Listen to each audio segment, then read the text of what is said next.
Boa noite, amigos. Sejam todos bem-vindos ao nosso SESC Crista Virtual. Nós estamos dando início à nossa programação de domingo, uma programação de estudo, uma programação especial, porque fazer assim, estudo no domingo, mas é uma programação especial.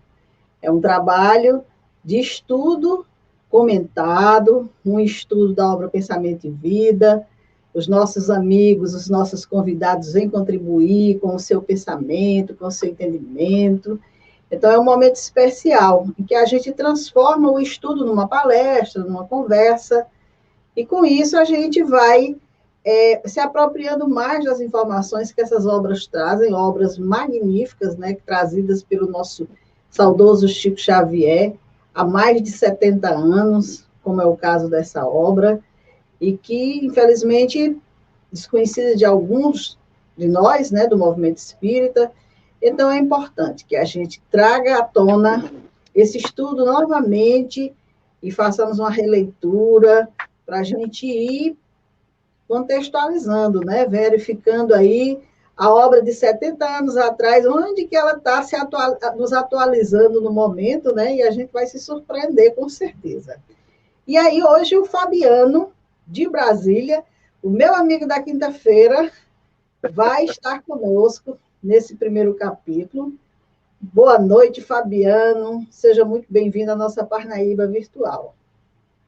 Boa noite, Dora. Boa noite a todos que nos acompanham, a todos que vão nos acompanhar mais à frente na gravação.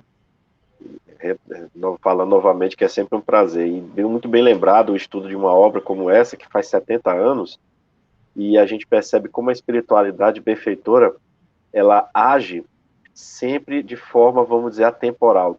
Todos os seus ensinamentos são atemporais, ou seja, estão contextualizados a uma época, mas é quando a gente vai passando o tempo, vai chegando num futuro, a gente vê que continua atual, porque é uma regra das que, vamos dizer assim, é uma materialização, né, em livros das leis divinas, e as leis divinas são mortais, imutáveis, né? E a gente só está indo aí na pontinha do véu, como eles nos falam, a gente só está com a pontinha do véu, quando esse véu levantar de vez, aí, espíritos puros, é alegria eterna, felicidade para sempre, né? E aí, nessa caminhada até lá, nós vamos firmes e fortes, se Deus quiser. Lembrando aqui para os nossos amigos que nos acompanham, que nós estamos ao vivo, o nosso chat está aqui à vontade para perguntas, para comentários, para algumas complementações. A gente espera que vocês se pronunciem para a gente poder ter um estudo mais interativo, né? E se você não pode assistir agora, domingo, de repente, alguma outra atividade, algum outro momento, o vídeo vai ficar no nosso canal, no YouTube, no SESC Crista Virtual, no Facebook, logo mais no Instagram também, assim como todos os outros estudos que a nossa casa realiza. Então, seja muito bem-vindo, seja qual for a hora que você decida assistir o vídeo. E se você recebeu, se nós enviamos, se você recebeu, passe para mais alguém. Com certeza essa informação vai ser muito útil para muitas pessoas. O nosso intuito aqui é justamente esse, é levar de forma clara, esclarecedora, confortadora os ensinamentos dos espíritos. E essa cartilha aí, Fabiano, nosso irmão disse claramente, é uma cartilha que eles utilizam no mundo espiritual, nos preparando para reencarnar. Então, é bom que a gente faça um relembrar desses ensinamentos. Mas eu vou deixar com você a tarefa inicial.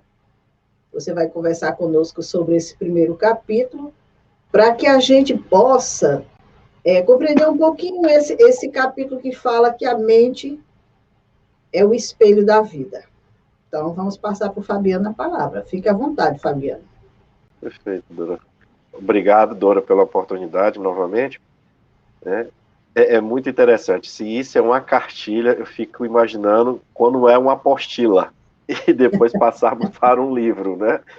Que são normalmente 1, 2 páginas do livro, mas você vê que é de uma grandeza, nos convida a uma reflexão, a um entendimento, porque o Emmanuel tem essa capacidade de síntese que é impressionante, dele trazer essa verdade, dele colocar para a gente a realidade da vida espiritual, e isso associado à moral, porque ele nos convida a esse melhoramento moral, né? Que a gente observa, nossa, que impressionante, 2, 3 palavras, ele pega, por exemplo, um texto inteiro de algumas obras que a gente comumente estuda, de autores encarnados, obviamente, não dizendo que as obras desses irmãos não sejam merecedoras de atenção, mas você observa como ele consegue concatenar, né? E isso é uma forma da espiritualidade nos auxiliar, porque nós temos na palavra aqui ainda a nossa forma melhor de comunicação. O nosso pensamento, essa transmissão de pensamentos ainda é algo que, para nós encarnados, existe uma dificuldade natural da própria constituição material que nosso corpo é formado, né? Apesar deles nos falarem que nós não estamos presos dentro de uma caixa, né? Não estamos hermeticamente fechados, a gente está irradiando, está vibrando energias. Mas a gente ainda tem essa dificuldade, né? O fenômeno da telepatia e outros que já, inclusive, são comprovados pela ciência, não é algo ainda do nosso tempo, vamos falar assim. Mas no futuro será a nossa forma de comunicação, porque eles já nos antecederam nos ensinamentos do Livro dos Espíritos, né? Que o pensamento é tudo. Dora, eu vou pedir para você compartilhar conosco uma apresentação. É para ficar como referência, pessoal. Não é nada para a gente ficar muito retido no sentido de que é algo, vamos dizer assim, hierárquico, só tem que ser dessa forma. Não, é alguns textos do livro que eu achei, no meu ponto de vista aqui, tá, gente? Que algumas palavras a gente pode destacar e tentar traduzir esse raciocínio para o que a gente possa conduzir nas nossas vidas, né?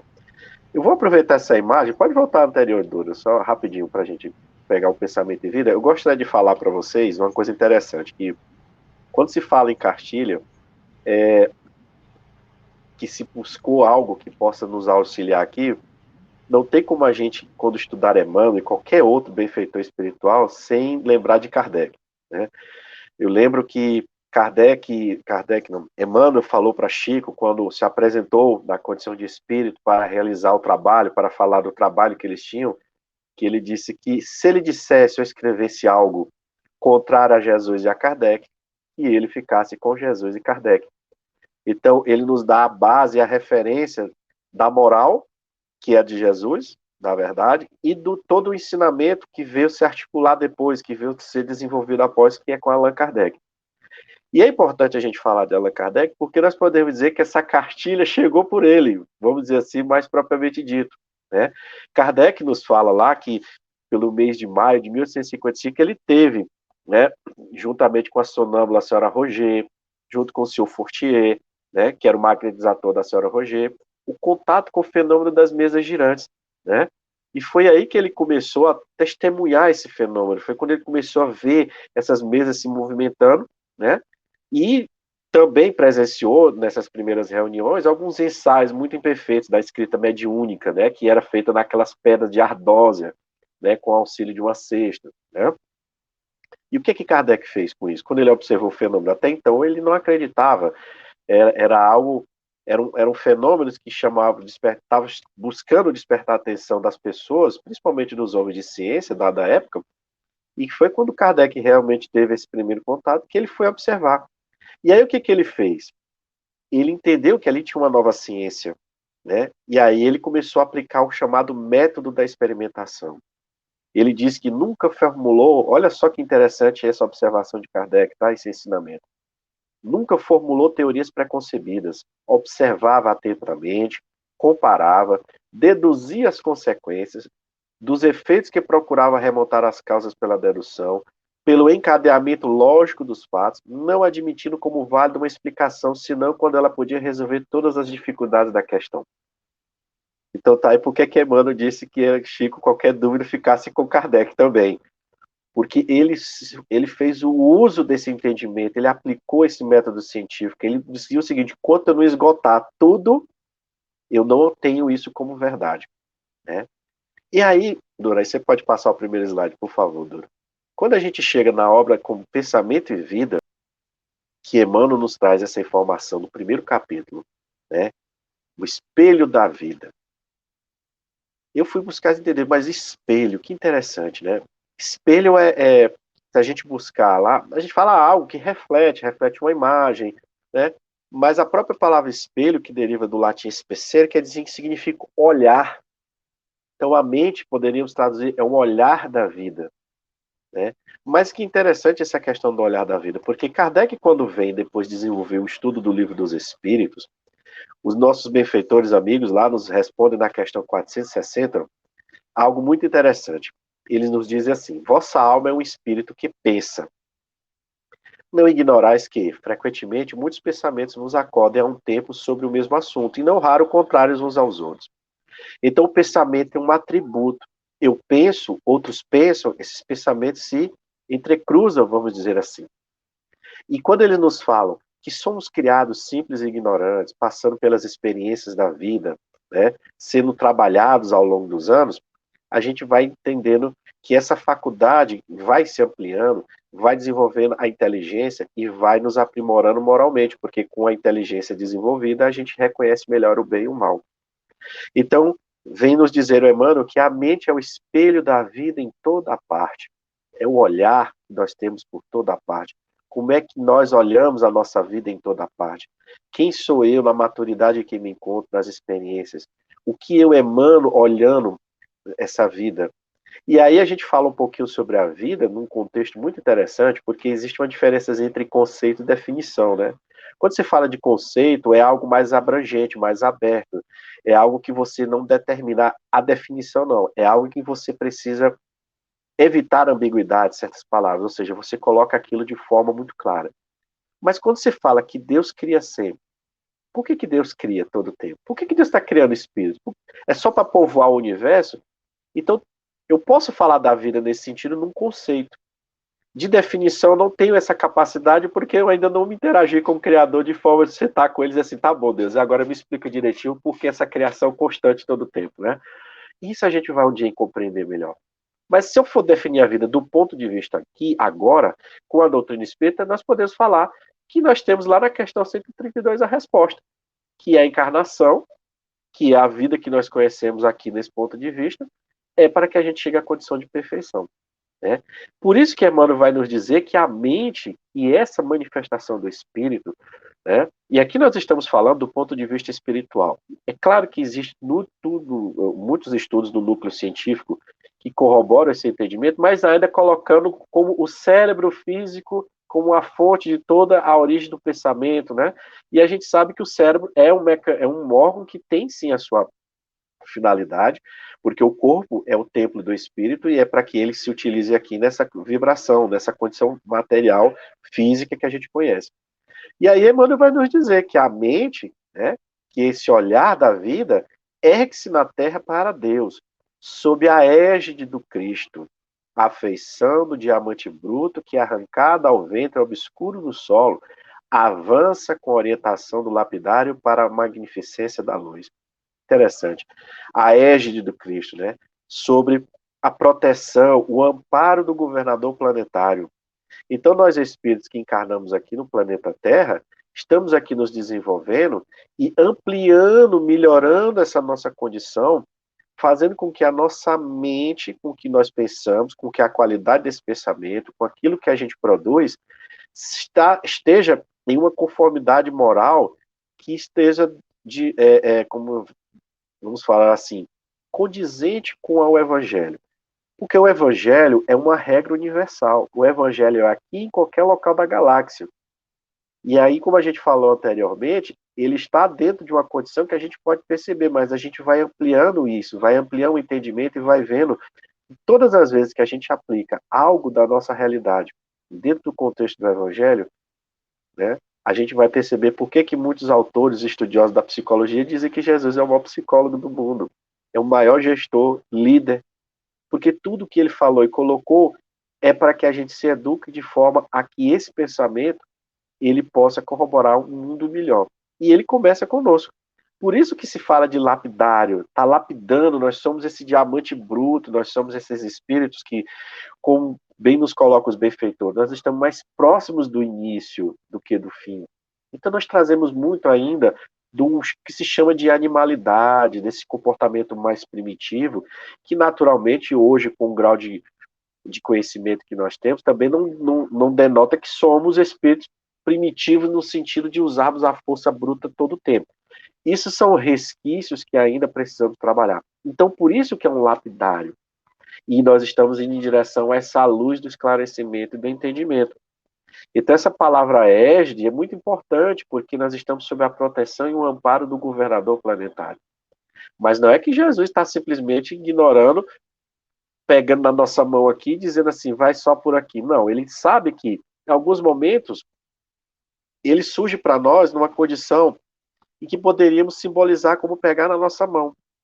Né? Que, por exemplo, quando a gente tem a influência de um bom mentor espiritual, de alguns espíritos familiares que querem que a gente cresça, mas jamais vai tomar a nossa posição no mundo. Então, nós precisamos entender que, nesse conceito de espelho da vida, nós temos essa responsabilidade de amadurecermos com as experiências. E que experiências são essas? Muitas vezes são experiências duras, mundo de expiações e de provas. Não precisamos nem de aqui dizer que é algo que vai burilar conosco, né? É algo que vai mexer com o nosso íntimo, com as nossas emoções, com os nossos sentimentos. Então, nós precisamos ter esse entendimento no início de que a mente é o espelho da vida, ou seja, é o olhar da vida, é esse olhar que a gente direciona, é os filtros que eu trago. Como são esses meus filtros? O que eu trago em termos de harmonia?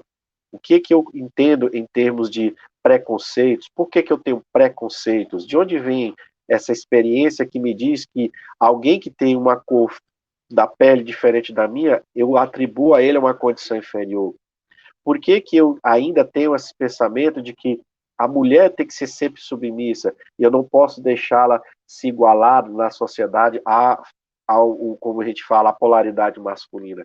Então, são situações que o espiritismo, a vida espiritual, responde a essas chamadas anomalias. E nós vamos ver no pensamento esse atributo, essa força, para que a gente consiga conduzir melhor a nossa vida aqui. Não é isso? Você pode passar, Dora, por gentileza? Bom, entre esse texto e o primeiro, né, o Emmanuel nos fala sobre essa condição dessa nossa saída dessa situação das primeiras encarnações, né? Quando ele usa a expressão ganga, né, que seria algo fechado, nós estaríamos ali nessa condição mais primitiva, mais primeva, né? É interessante a gente falar nesse aspecto dessa questão, né? Porque lembrando que a gente está indo, como ele chama, para a glória divina, mas a gente passa por essa etapa mais rudimentar. Para efeitos de um entendimento, assim, eu recomendo, obviamente, além da leitura do livro Espelho o Pensamento e Vida, tem um espírito que é tratado a sua história no livro Céu e Inferno, chamado lá, o título é O Espírito de Castelnaudary. E esse espírito é muito interessante, porque ele é uma criatura que ficou 200 anos no plano espiritual, aprisionado numa casa ao qual ele matou uma pessoa de um susto. E antes dele ficar nessa condição, por que ele ficou nessa condição de estar preso? Porque ele havia cometido 2 homicídios. Ele matou a seu irmão e a sua esposa. Só que foi um crime que passou despercebido pela justiça dos homens. E ele desencarnou aos 80 anos de idade sem nunca ter sido condenado ou importunado. Mas que interessante foi a condição que foi colocada dele, porque quando ele foi se manifestar, ele foi evocado para que ele pudesse ali ser tratado, ele não conseguia escrever, ele rasgava o papel, ele quebrava os lápis, ele amassava, ele não conseguia de maneira, ele era tão embrutecido que ele não conseguia se manifestar.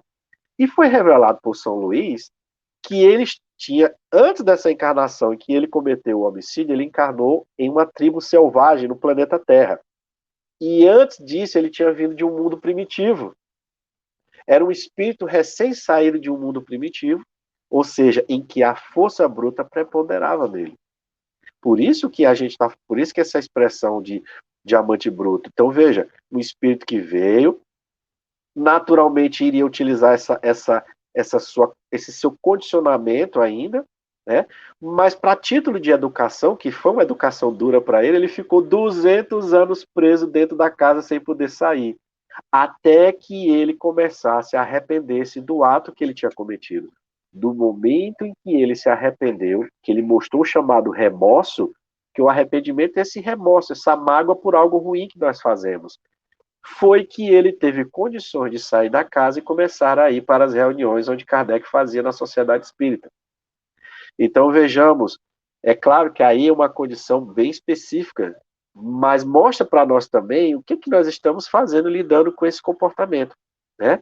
Então, quando Emmanuel nos fala que estudando-a, né, de nossa posição espiritualmente confinados que nos achamos entre a animalidade e a angelitude, somos impelidos a interpretá-la como sendo o campo de nossa consciência desperta na faixa evolutiva em que o conhecimento adquirido permite entrar. Isso é muito importante, muito interessante.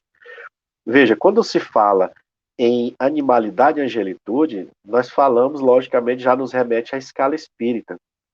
Já nos mostra que entre os espíritos imperfeitos e os puros espíritos há uma variedade muito grande, muito grande.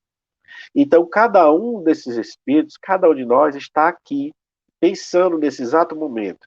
O que eu estou pensando? Eu estou pensando no estudo? O que esse estudo, o que essas palavras, o que essas ideias estão me transmitindo? Está me lembrando algo da minha vida agora, recente, mais passada? Está me impelindo a dizer que eu devo continuar no caminho certo, que eu continuo, o esforço que eu estou fazendo? Porque o Espiritismo, ele vem dar essa mexida na nossa vida, né? Vamos dizer assim. Porque Jesus começou, vamos falar assim, porque Jesus virou uma referência que foi deturpado por muito tempo pelos nossos preconceitos, colocado ele como muitas vezes um governante sanguinário, porque nós matamos em nome de Jesus, nós fizemos muitas coisas, nós torturamos pessoas em nome de Jesus, tudo isso porque nós simplesmente invertemos o sentido de reino que ele trouxe, porque o reino dele não era esse reino humano de imposição, era um reino divino de modificação de fraternidade, nos convidando a uma modificação profunda, mas que à época nós não tínhamos essa condição. Então nós começamos a ver que essa nossa mente, esse nosso pensamento, esse grau de consciência que a gente tinha, estava dentro de uma faixa evolutiva. E que aquilo era o que a gente havia conquistado. Por isso que quando a gente fala que entre Moisés e Jesus, esse tempo de reencarnações que muitos espíritos passaram, foi uma condição apropriada para que Jesus já começasse a trazer para nós essa verdade. E hoje, mais de 2000 anos depois, como é que nós estamos? Como é que nós estamos? Que faixa? Como é que está o nosso conhecimento? Né? Como é que a gente está se colocando? Isso. E é importante a gente falar isso, porque esse comportamento, essa questão de conhecimento, eu vou voltar um pouquinho de novo a Kardec.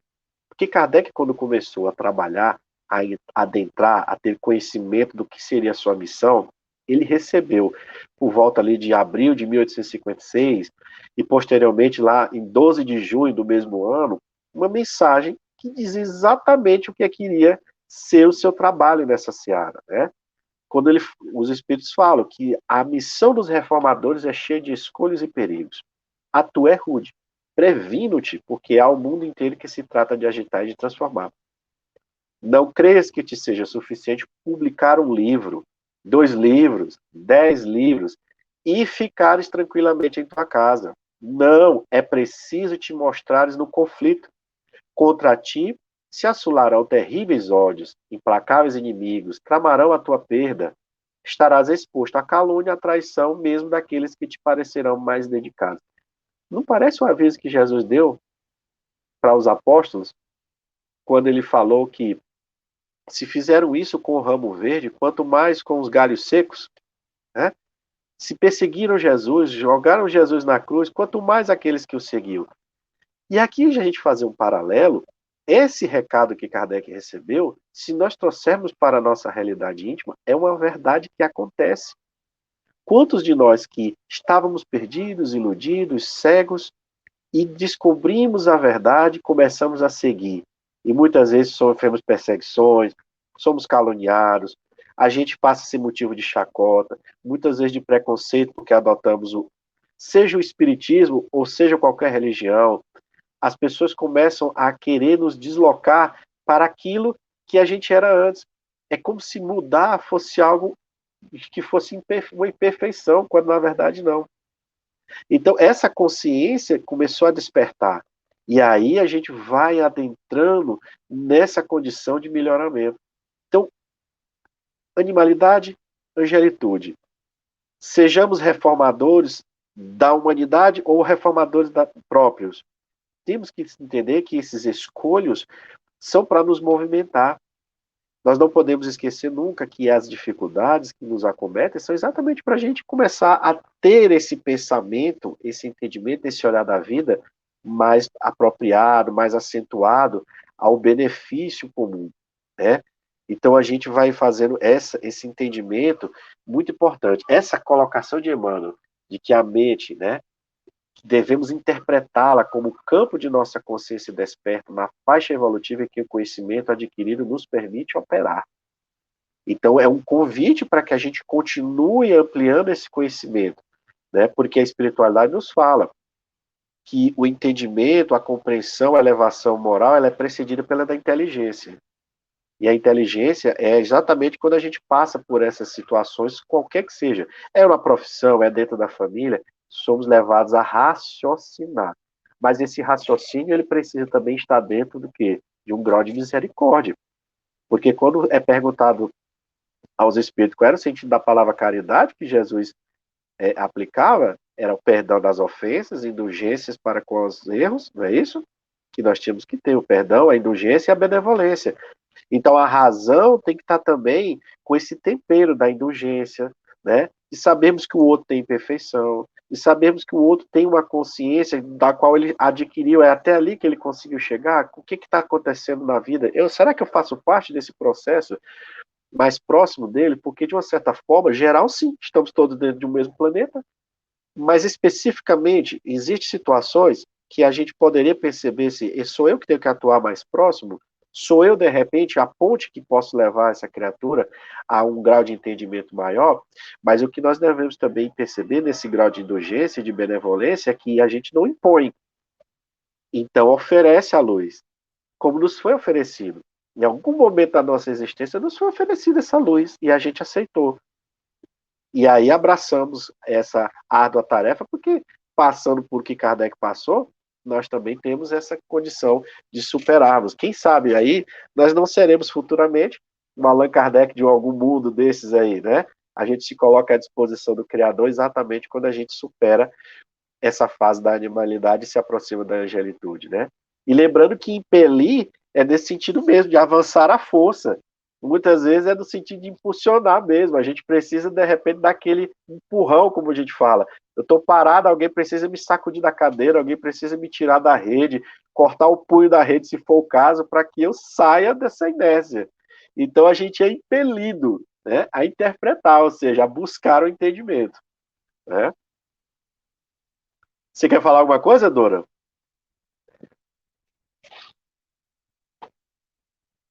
Fone. No momento, não. Eu vou lhe escutar, depois a gente conversa. Ok, então pode passar o próximo slide, Dora, por favor. Então, definindo-a por espelho da vida, reconhecemos que o coração lhe é a face. Interessante. Por isso que a gente falou aqui da questão da misericórdia, dessa caridade, né? Porque esse coração que Emmanuel fala, que a espiritualidade nos coloca, é o coração cerne, é o coração sentimento, não é o órgão, como a gente fala, brincando, né? É o órgão em si, é o cerne, é o nosso íntimo, né? É isso que a gente manifesta enquanto seres espirituais dentro da faixa evolutiva que a gente está, né? Eu acho que teve um pequeno probleminha aí, mas a gente vai continuar aqui, gente. Então, o coração é a face, o coração é o que nos demonstra, né? Eu exalo esse sentimento pelas minhas feições também. Como os espíritos nos falam que nós não somos caixas hermeticamente fechadas, nós temos um magnetismo, uma energia que transpassa. E quando a gente chega nos lugares, que energia que as pessoas percebem em nós? O que a pessoa, ao olhar para os meus olhos, para mim, o que ela percebe? né? Então, esse coração é nesse sentido, de sentimento, porque esse pensamento que eu estou emitindo, esse olhar da vida pelo qual eu estou transmitindo, da quais experiências eu passo, eu estou estabelecendo em mim sentimentos, emoções. Eu estou passando num diálogo, mesmo que por meio de gestos ou simplesmente pelas minhas feições, aquilo em que eu estou sintonizando. Eu cresci, como boa parte das pessoas, nas cidades do interior. Eu fui, né? E tinha uma coisa que me chamava muita atenção, que era chamadas benzedeiras, né? Quando às vezes uma criança tinha algum tipo de problema que não tinha no mundo que o pai e a mãe conseguissem com a medicação ou com aquele acalento, levava, chama na dona fulaninha, leva lá no seu fulaninho, e seu fulaninho pegava aquele galinho de mato, como diz a história, fazia uma oração, fazia aquele movimentozinho lá, e a criaturinha lá parava de chorar, parava de sentir dor, sentir cólica, e você olha assim, como assim? Né? Que força é essa? Como é que isso acontece? E hoje a gente conhecendo essa realidade do mundo espiritual, a gente sabe que a criatura ali tinha o quê? Essa intuição, essa vontade de fazer o bem. Não cobrava nada, simplesmente se colocava à disposição do seu dom, dessa condição de bondade que ele trazia no seu coração, ofertar algo a alguém que estava em sofrimento, né? Mas também existiam aquelas pessoas que quando chegava na sua casa, aquela fila de planta que você tinha no seu corredor morria na hora que a pessoa passava, né? A energia da pessoa, a face energética da pessoa era tão pesada que as plantas não suportavam. E eu já vi pessoas adoecer, acho que isso é uma coisa que todos nós já tivemos essa experiência. E a gente fica tentando entender, nossa, depois que fulano passou aqui, as plantas morreram, o cachorro morreu, o gato passou mal, vamos ter cuidado. Então, veja que essa é a nossa, mostrando que esses nossos pensamentos, eles extraindo de nós o que nós estamos verdadeiramente, remontando ao que nós estamos criando, eles mostram. Então, esses sentimentos, essas energias se mostram. Agora, no campo do direcionamento do pensamento, ele vai nos falar que o cérebro é o centro dessas ondulações, desses movimentos. Ou seja, aqui entra um pouquinho de física em termos de ondulação, mas a gente não vai adentrar muito nisso, porque não é nesse campo que a gente quer fixar as ideias, mas no sentido desse melhoramento, dessa busca.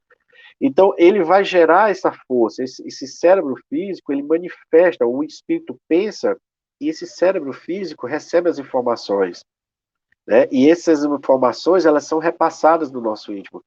Mas essa força também se prolonga para fora de nós, né? E os benfeitores espirituais vêm nos falar exatamente dessa questão do pensamento. De onde é que esse pensamento, por onde é que ele se transmite? Como é que é isso? Como é que se dá essa vibração, né? Como é que esse pensamento se coloca para nós? E eles nos falam lá no livro dos médiuns que é muito importante aí a figura não, gente, desculpa. É muito importante o entendimento do perispírito, né? Eles nos colocam lá dizendo o seguinte: esse segundo invólucro da alma, ou perispírito, existe, pois durante a vida corpórea. É o intermediário de todas as sensações que o espírito percebe, pelo qual transmite sua vontade ao exterior e atua sobre os órgãos do corpo. Para nos servir de uma comparação material, diremos que é o fio elétrico condutor que serve para a recepção e a transmissão do pensamento. Então, nossa captação de pensamentos é feita pelo perispírito. Mas eles nos falam também que é pelo fluido cósmico universal que esse pensamento se direciona, se movimenta. E quando ele nos fala em acrisolar e sublimar, Emmanuel, ele está dizendo que todo esse mecanismo que acontece em nós, tudo isso que a gente se movimenta, é para acrisolar e sublimar. Quer dizer, acrisolar é para tirar impurezas, purificar, aperfeiçoar, adquirir qualidades superiores, né? Sublimar, enaltecer, engrandecer. Então a gente não está adquirindo o entendimento do pensamento, a gente não está melhorando, filtrando essa mente, como ele fala, que essa manifestação do espírito, não é para a gente produzir coisas ruins, não é para a gente produzir algo de ruim. O mal que a gente acaba produzindo é uma consequência exatamente da nossa ignorância, embrutecimento ainda, né? Mas tudo isso é para que a gente faça o quê? Uma purificação, porque o nosso destino é a angelitude. O nosso objetivo maior é chegar à perfeição. Só que nas experiências a gente passa por essas situações. E aí o que ele nos mostra? Nos mostra algo muito interessante que existe aí, o que se chama de interdependência e repercussão. O que você pensa, o que você faz, repercute no seu ambiente, no próximo que você está. Repercute e o outro vai absorver aquele pensamento, vai captar aquele pensamento, mesmo que ele não saiba que aquilo é algo de você direcionado, ou que ele perceba por essa face, como é bem colocada por ele na questão do coração, dos sentimentos que você demonstra, ele vai tentar entender e vai direcionar algo de volta. Fora disso, todos os espíritos que estão na mesma faixa de vibração, vamos dizer assim, você entra nessa sintonia. Então a gente fica potencializando o pensamento. Então a gente tem uma dependência mútua, existe aí uma relação mútua que paira sobre todos nós. Né? Não tem como a gente fugir disso. Né? E essa repercussão é exatamente o efeito. Então tudo que eu mando volta, tudo que eu faço retorna. Então, a lei de causa e efeito também age muito, de forma muito, de uma propriedade muito grande nessa relação de pensamentos. Então, nós temos que ter os cuidados e resguardos, né? Porque Allan Kardec nos fala no Evangelho segundo o Espiritismo, ele pergunta se sofreríamos as consequências de um pensamento que não se materializa, né? E é interessante a resposta que é dada, porque esse pensamento, esse raciocínio diz o seguinte: olha, se eu penso e não faço, eu estou já num caminho de progresso. As situações podem surgir, mas eu não faço. Então, já tenho algo que eu entendi em relação à moralidade. O grau de inteligência com o qual eu atingi, o grau de maturidade, de consciência, me diz que eu não devo fazer mais isso. Mas se eu não faço somente porque me falta oportunidade, o progresso ainda está todo por fazer. Então, eu não adquiri ainda um entendimento que me leve a um arrependimento, que me leve a um remorso de perceber que aquilo é algo errado e que eu prejudiquei. E aquele que nem sequer passa esse tipo de pensamento já adquiriu a condição de perfeição. Então veja como a gente está sempre intervindo nessa relação. Eu posso sofrer consequências? Jesus falou que quando olhasse para uma mulher com mau pensamento, estaria cometendo o que se chamava de adultério. O adultério numa visão mais ampla. Se o pensamento é uma força, se ele determina sentimentos e emoções em mim, e se os espíritos nos falam que nas manifestações mediúnicas, através do perispírito, é o pensamento que direciona aquela força, então eu tenho que ter cuidado. Se eu posso curar alguém com o meu pensamento, tirar as dores, ao mesmo tempo eu também posso causar problemas, como a gente fala da questão da inveja, que mata as plantas, faz os animais passar mal, até pessoas. Então esse pensamento é uma força. Então, eu preciso dar qualidade a esse pensamento, porque existe uma interdependência, ou seja, uma dependência mútua. Por isso que, se eu hoje aqui no Brasil estou simplesmente preocupado em satisfazer pensamentos que não são bons, vamos colocar. Adoro falar de violência, gosto de violência, adoro ver briga, provoco brigas, e eu acho que eu não estou repercutindo numa guerra lá do outro lado do mundo, eu estou enganado. Porque os pensamentos estão sendo emitidos. Então, o pensamento de violência, ele tem uma vibração, seja ele qual for. Então, eu posso estar alimentando esses pensamentos, essas vibrações. Isso serve para qualquer tipo de pensamento, gente. Dos bons aos ruins. Por isso que os espíritos... Aí entra aquela questão novamente. Por que os maus predominam? Por culpa dos bons. Se a gente não está começando a materializar esses pensamentos, ou a dar mais força aos bons pensamentos, a gente corrobora com essas atitudes hostis no planeta. Então a gente precisa ter esse entendimento de que nós estamos acrisolando e sublimando. Por isso a interdependência e a repercussão que a gente precisa ter. E aí os espíritos nos falam que essa relação aí de questões de reciprocidade, a gente precisa ter uma coisa importante. Nós falamos do perispírito. E essa justiça divina, ela se manifesta exatamente inicialmente pela sua individualidade. Então, eu sou uma individualidade porque eu tenho esse envoltório que me identifica em relação aos outros espíritos, né? A consciência está onde? No espírito. E é onde as leis divinas estão registradas. Então, no momento que eu transgrido alguma coisa, a consciência já dá o start. O que eu faço com isso? Aí vai depender exatamente desses filtros, vai depender dessa faixa evolutiva, mas eu começo a ser startado a modificar. Se eu estou saindo dali, algo me diz que é para voltar. Um outro aspecto dessa justiça é que nós temos os anjos da guarda. Todos nós temos o anjo da guarda, então nós temos o anjo da guarda que fica próximo da gente, nos auxiliando, nos dando força, né? Se afasta momentaneamente quando a gente não ouve os conselhos. E nós estamos falando que o pensamento se propaga por tudo e vai ter um alcance que muitas vezes a gente não tem nem noção, não dá para fugir da justiça divina. Por isso que eu dei o exemplo do espírito lá de Castelnau d'Henri, porque ele passou pela justiça humana sem sofrer nenhuma punição, mas a justiça divina disse, vem cá, vamos ficar aqui dentro dessa casa agora aqui para a gente entender o que você fez. Né? Poderíamos falar dessa forma. Então veja que a gente, o nosso pensamento, por isso que o nosso pensamento, ele nos coloca exatamente no ambiente, no local espiritual em que a gente se posicionou. Por isso que a justiça divina não deixa passar um tio, porque nós estamos gritando para o mundo afora as nossas intenções por meio dos nossos pensamentos e vibrações. Se estamos materializando ou não, se estamos nos esforçando ou não, a questão da justiça vai levar em consideração tudo isso, os atenuantes e os agravantes. Disso nós não podemos ter dúvida. Né? Pode passar, Dora, por favor. Então nós respiramos, né? Nós respiramos esse mundo de imagens que projetamos e recebemos. Por elas estacionamos sob a fascinação.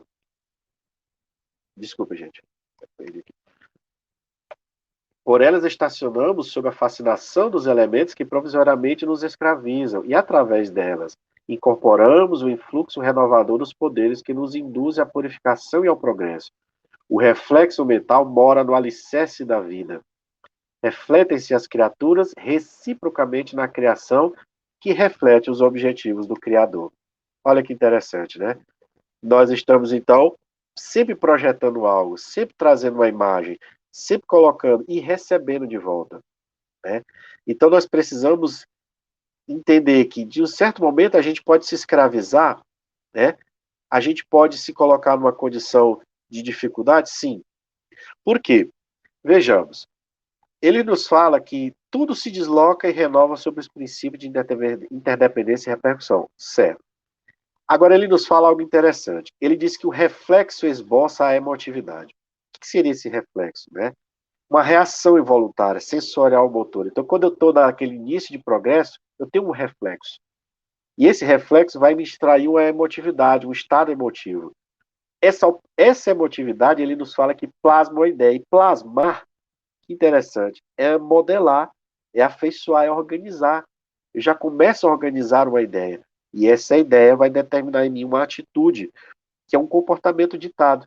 Então, ele nos fala que, em semelhantes manifestações, alongam-se os fios geradores das causas de que nascem as circunstâncias, válvulas obliterativas ou alavancas libertadoras da existência. Então, esse mistura de reflexo, emotividade, ideia e atitude, ou eu estou criando barreiras, ou eu estou me libertando de situações complexas. Então, nós precisamos entender que nesse finalzinho que ele coloca aí, refletem-se as criaturas reciprocamente na criação que reflete os objetivos do Criador, é que nós estamos numa interdependência. E isso é muito importante. O pensamento está gerando uma interdependência entre nós. Por isso que a espiritualidade nos diz que nós somos mais conectados do que a gente imagina. A gente acha que está aqui no Brasil e quem está lá no Japão não está conectado conosco, está. Nós temos irmãos espirituais que podem estar encarnados em vários pontos do planeta e nos nossos desdobramentos a gente se encontra. E o que esses encontros estão produzindo? Como é que eu estou transformando esses pensamentos? Como é que eu estou lidando com essa reflexão que o Criador me permite me manifestar no seio do planeta? Então a gente precisa entender exatamente que esse espelho da vida é uma colocação muito pertinente, né, mano? É um olhar que eu tenho para a vida, porque vem de dentro de mim, das minhas experiências, da consciência que eu adquiri. Ok, minha amiga Dora?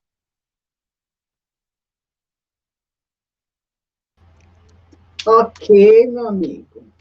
Maravilhoso. Esse nosso pensamento aqui, ele nos chama a atenção a todo instante, né? Com relação ao que a gente está fazendo dele. E enquanto você estava falando aí, eu estava aqui observando umas informações da nossa amiga Joana de Ângeles, quando ela nos fala a respeito desses pensamentos e ideias perturbadoras e agressivas que contribuem para o surgimento de toxinas que invadem o organismo, desarticulando a estrutura vibratória, enfermando e trabalhando para matar defesas e os fatores imunológicos.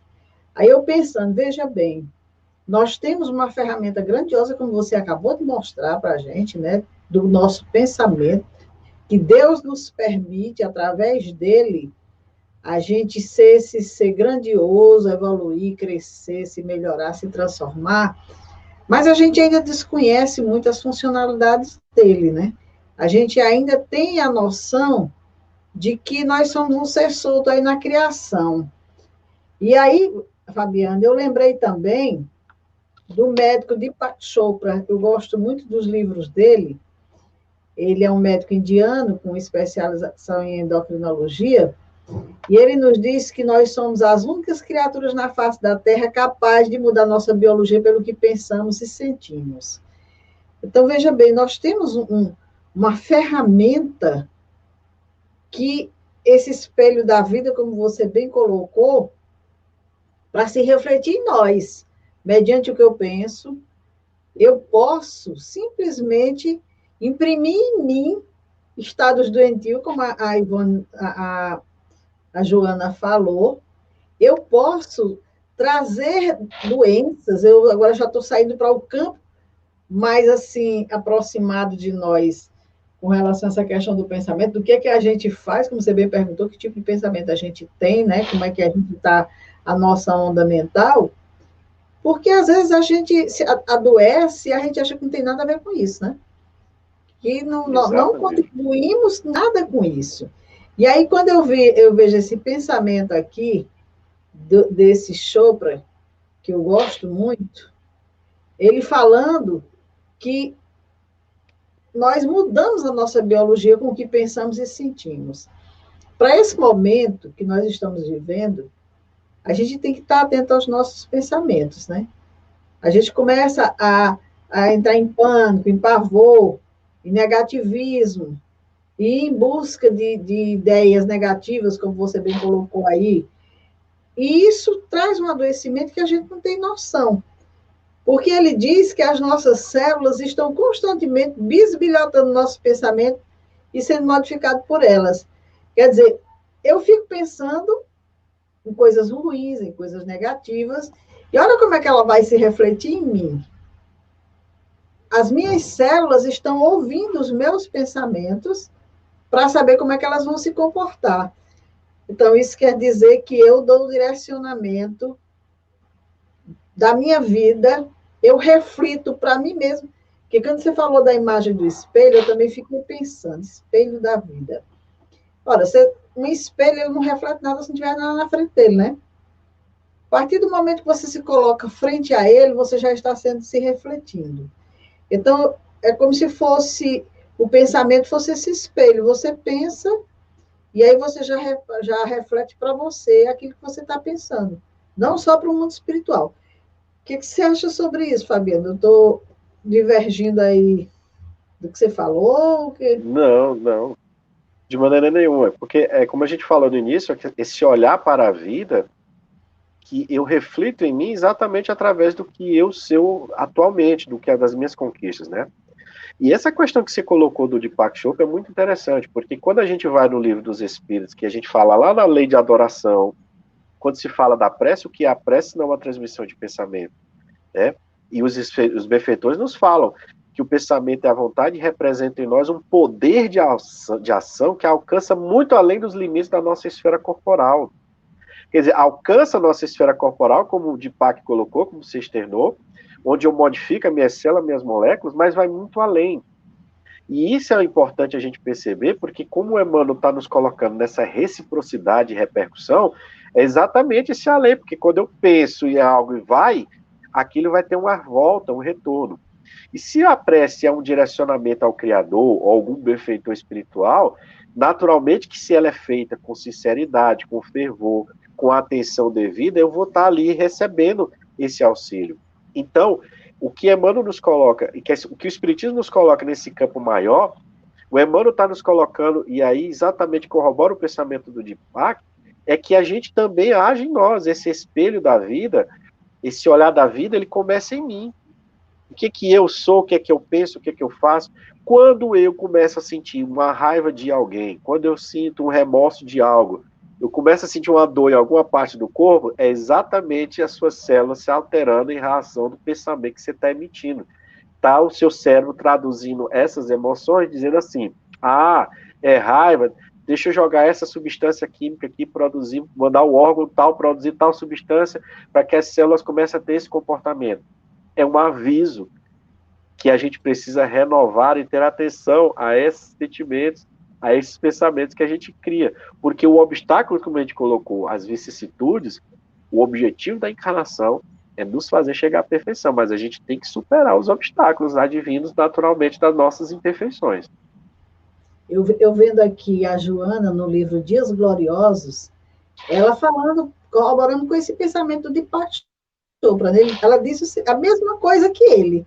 O pensamento desempenha uma função importante no conjunto existencial do ser humano, percorrendo todas as células, particularmente as do sistema nervoso simpático, que mantém perfeito intercâmbio com as do imunológico.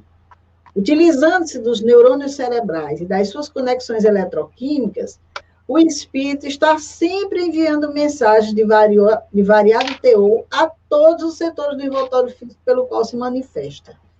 Então, veja que é uma informação que não só ela, mas outros benfeitores espirituais, no caso aqui, Emmanuel, no livro Leis de Amor, falando que a mente é mais poderosa para instalar doença, desarmonia, do que todas as bactérias e vírus conhecidos. Olha aí.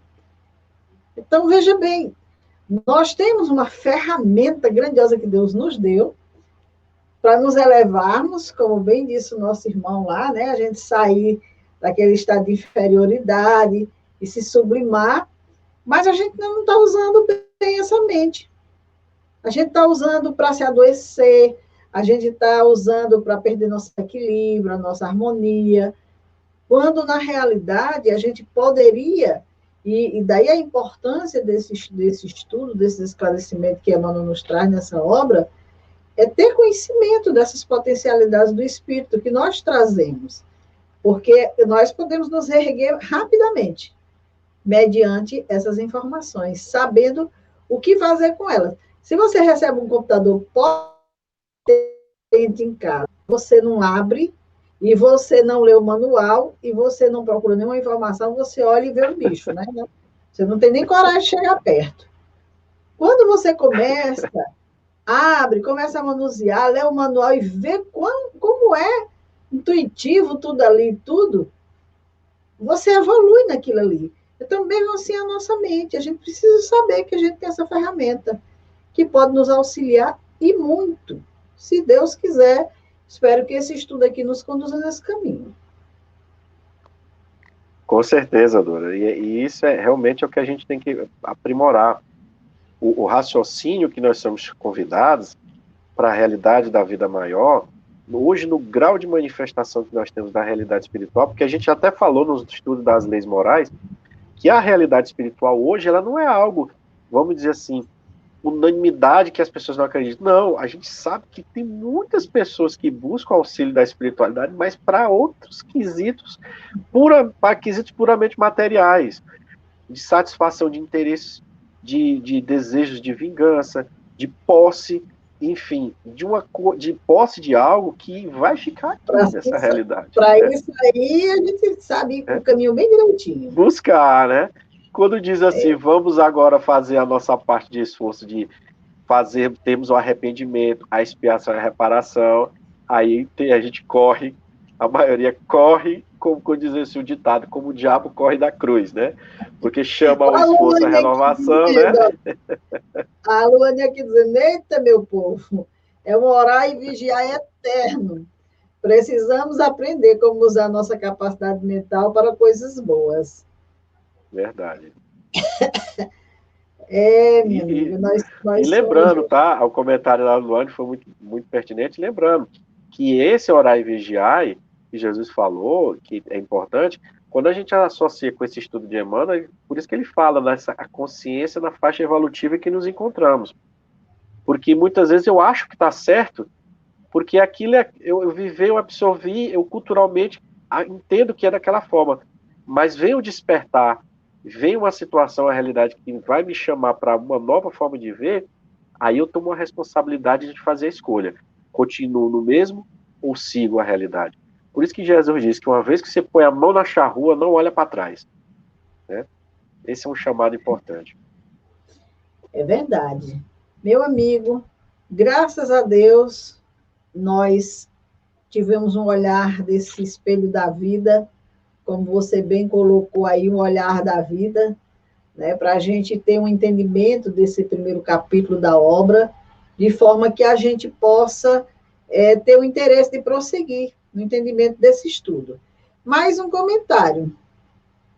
Não vamos deixar de sentir raiva, inveja, mas sim canalizar esses sentimentos e redirecioná-los para um bem em para bem em nossa vida, ao invés de adoecermos. Sim, porque não dá realmente, Luana, para a gente tirar um sentimento da nossa vida. A gente tem que trabalhar com ele, Sim. transformá-lo, transmutar, né? Vamos dizer assim, melhorar, aperfeiçoar, e aí sim a gente vai. Amigo, muito boa a nossa conversa, como é a de quinta-feira, como é a de todo momento, mas nós estamos aqui nos minutos finais da nossa atividade. Sou muito grata pela sua contribuição toda vez que peço. Graças a Deus. E sempre, sempre muito bem-vindo ao nosso trabalho, viu? Muito obrigado por você continuar e ter interesse em contribuir conosco.